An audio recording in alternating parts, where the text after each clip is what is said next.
How's it, guys? I'm Cluckles, and we're back for the next episode of the Legend of Niro. So as a recap from the previous episode, the players met Isol, the Adventurers Guild official, who gave him a quest to investigate a lab and retrieve some research notes about some disease called the Plague. Super generic name for a disease, but bear with me. The party went to the lab, fought an undead professor, but forgot to get the research notes. They went back the next day, and the place was trashed with no trace of the notes anywhere. They did, however, come across a diary entry explaining what the professor was trying to achieve, as well as a mention of someone named Zoranda. Remember that for later. Anyway, they headed back to town, and bingo, bango, bongo, the episode ended. Okay, so it occurred to me that I didn't exactly introduce the characters in the game properly the first time around, so here goes. All the players started at level 1. I won't go into too much detail about individual backstories and try to keep it simple and easy to follow. Cool. So, first up, this is Belle. She's a Hexblood warlock. Kind of acts like a leader for the group.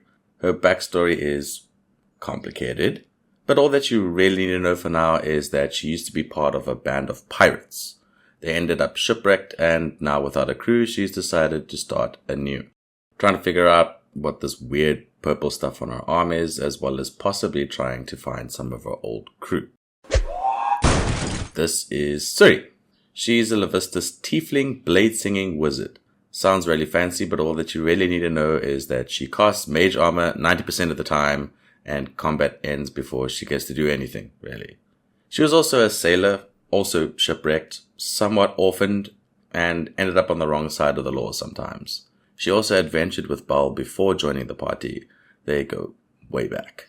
Okay, enough about Suri. Yeah! This is Khaliz.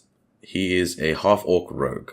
He likes to steal things mostly, pretends it's like a Robin Hood type deal, and it somehow works most of the time.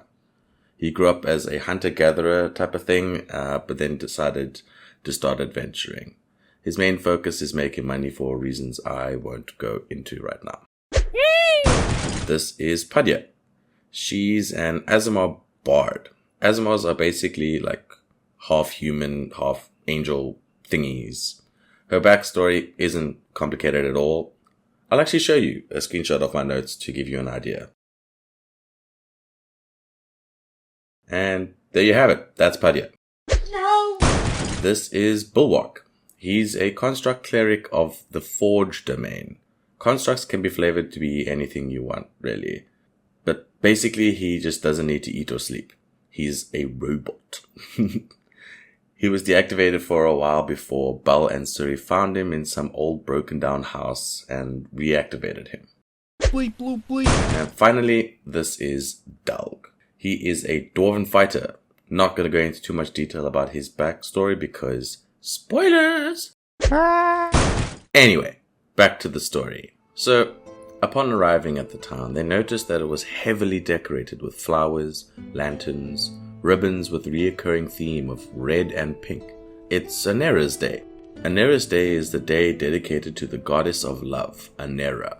This particular session fell on Valentine's Day, so I figured I would set the mood.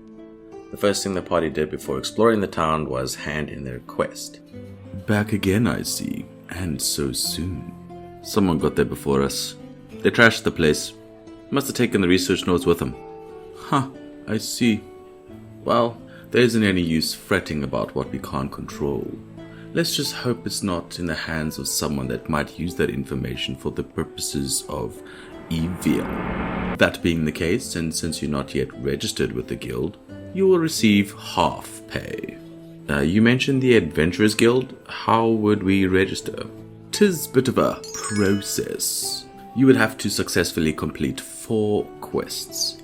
Thereafter, you would need to take an exam of sorts to test your mettle in and out of combat. Adventuring requires not only brawn, but brain and heart as well. Unfortunately, since this is quite a small town, we don't offer many quests here. You need to travel to Valencia and inquire there. However, in the spirit of Anera's Day, and since you're most likely quite exhausted from your travels, why not stay here for the day and enjoy the festivities? The Steamy Bean has quite a lovely event this evening as well. I would love for you to take part. My treat. If it's free food, I'm saying no. Bulwark shall join for the evening event, but Bulwark has business to attend to until then. The party then goes their own ways for most of the day, each of them exploring different parts of the town and what it had to offer. Padya and Suri enjoyed the spa and massage at Bubbles and Brian. Khaliz went to the kissing booth at the fairgrounds. Bal bought an extra spicy book as a gift for Suri, or rather as a prank, and Dog decided to accompany Bulwark in the business that he had to attend to. They both headed towards an old house along a dirt road just outside of Montero. They go inside and the place is dark and mostly broken down. This is the home of my creator. I was built here. He taught me the way of the forge.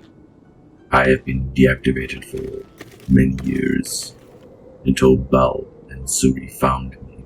I was not aware that my creator had passed on to the next life. I wish only to pay respects. Dalg then lights up a fire in the forge and takes a seat next to him on the floor, sharing stories of his hometown and how it's been ravaged by a drought of sorts, leaving the crops to slowly wilt and the economy to slowly decline. He explains that he's on the path to find Kilf, the goddess of water, in order to save his town. Bulwark, touched by his story and willingness to share, decides to take it upon himself to forge him a weapon, a hammer engraved with the symbol of Kilf. Thank you. I shall name you Ornzar. And that's where we're going to end it for this episode. I hope you guys enjoyed it, and I'll see you in the next one.